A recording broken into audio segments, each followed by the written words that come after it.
အားလုံးပဲမင်္ဂလာပါကျွန်တော်ရဲ့ channel ကနေကြိုဆိုပါရစေဒီနေ့မှာတော့ Android phone သုံးတဲ့လူတွေကျွန်တော်တို့ဖုန်းကနေပြီးတော့တခြားလူကို hotspot share ပေးတဲ့အခါမှာကျွန်တော်တို့ဖုန်းမှာရှိတဲ့ hotspot wifi user name နဲ့ password ကိုဘယ်လိုပြောင်းရမလဲဆိုတာလေးကိုပြပြပေးတော့မှာဖြစ်ပါတယ်ကျွန်တော်တို့တစ်ချက်လောက်လိုက်ကြည့်လိုက်အောင်အရင်ဆုံးကျွန်တော်တို့ဖုန်းမှာရှိတဲ့ setting နဲ့ဝင်လိုက်မယ်ဝင်ပြီးကျွန်တော်တို့ server မှာကျွန်တော် private hotspot လေးကိုရိုက်ထည့်လိုက်မယ်နောက် portable hotspot ဆိုတာရှိတယ်အဲ့လိုတစ်ချက်နှိပ်လိုက်မယ်နှိပ်ပြီးရင်ကျွန်တော်တို့ကအောက်မှာရှိတဲ့ set portable hotspot ဆိုတာကိုတစ်ချက်ဝင်လိုက်မယ်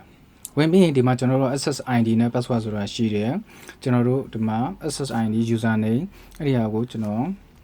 နာမည်တစ်ခုပေးလိုက်မယ်ဒီဟာ password ကကျွန်တော်စိတ်ကြိုက်ပြောင်းလို့ရတယ်ကြိုက်တာထားလို့ရတယ်ကျွန်တော်ဒီဟာပဲပေးလိုက်မယ်ဒီရှလုံးပြီးရင်ကျွန်တော်တို့ကအမှန်ချစ်လေးကိုချစ်ပေးလိုက်မယ်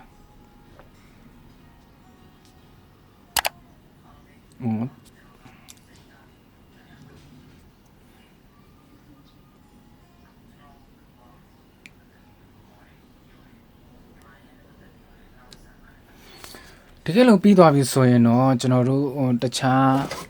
ဖုန်းမှာပဲဖြစ်ဖြစ် laptop မှာပဲဖြစ်ဖြစ်ကျွန်တော်တို့ဒီဟာ formula ဆိုတော့တစ်ချက်ဆန်းကြည့်လိုက်မယ်နော်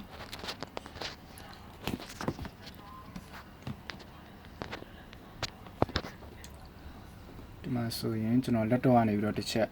ကြည့်လိုက်မယ်အရင်ဆုံးကျွန်တော် hotspot အရင် share လိုက်မယ်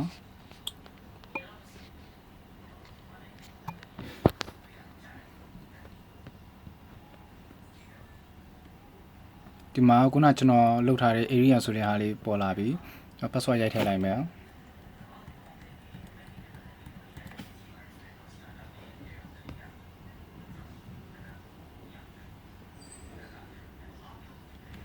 ဒါဆိုရင်တော့ကျွန်တော် connect ဖြစ်သွားပြီပြီးတော့ကျွန်တော်တို့ဘာတွေလုပ်လို့ရသေးလဲဆိုရင်ကျွန်တော်တို့ setting ပဲမှာအဲ့ဒီမှာပဲကျွန်တော်တို့အခုဆိုရင်ဒီမှာ connected device one device ဆိုတာရှိတယ်ဒီမှာကျွန်တော်တို့က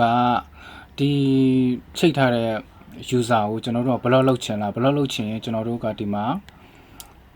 blacklist ထဲသွားမယ်ပြီးရင် F ကိုနှိပ်လိုက်မယ်နှိပ်ပြီးရင်ကျွန်တော် connect လုပ်နေတဲ့ဒီ device ကိုအမှန်ချစ်လက်ချိပြီးတော့ save ဆိုတာလေးကိုနှိပ်လိုက်မယ် okay save ဆိုတာလေးကိုနှိပ်လိုက်ရင်ကျွန်တော်တို့ဟိုဘက် device မှာဘာဖြစ်သွားမလဲဆိုတာကိုတစ်ချက်သွားကြည့်အောင်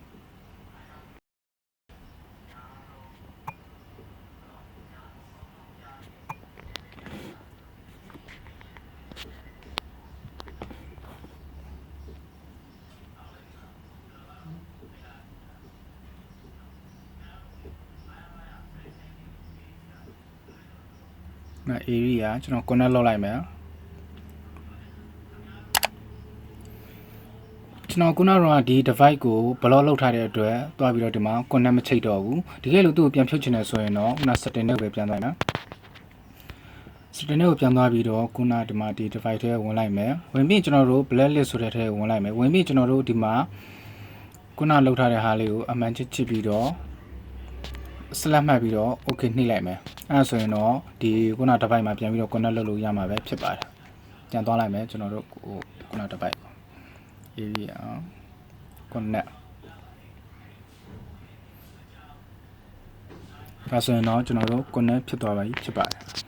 ပြီးတော့ကျွန်တော်တို့ရဲ့ hotspot share ထားတဲ့လူတွေကိုကျွန်တော်တို့က limit နဲ့ထားလို့ရတယ်နော်ဒီမှာတစ်ချက်ဝင်လိုက်မယ်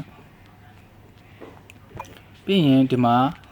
limit of connected device ဆိုတာရှိတယ်အဲ့လိုတစ်ချက်ဝင်လိုက်မယ်ကျွန်တော်တို့က1ယောက်ပဲပေးသုံးပါလား2ယောက်ပဲပေးသုံးပါလား3ယောက်ပဲပေးသုံးပါအများဆုံးသူက6ယောက်တည်းရှိတယ်ကျွန်တော်တို့ကဘယ်နှယောက်တည်းပေးသုံးပါလဲဥပမာကျွန်တော်တို့4ယောက်ပဲပေးသုံးမယ်ဆိုရင်4ကိုနှိပ်လိုက်မယ်နှိပ်ပြီးကျွန်တော်တို့ကပြန်ထွက်လိုက်မယ်အဲ့ဒါဆိုရင်တော့ရပါပြီ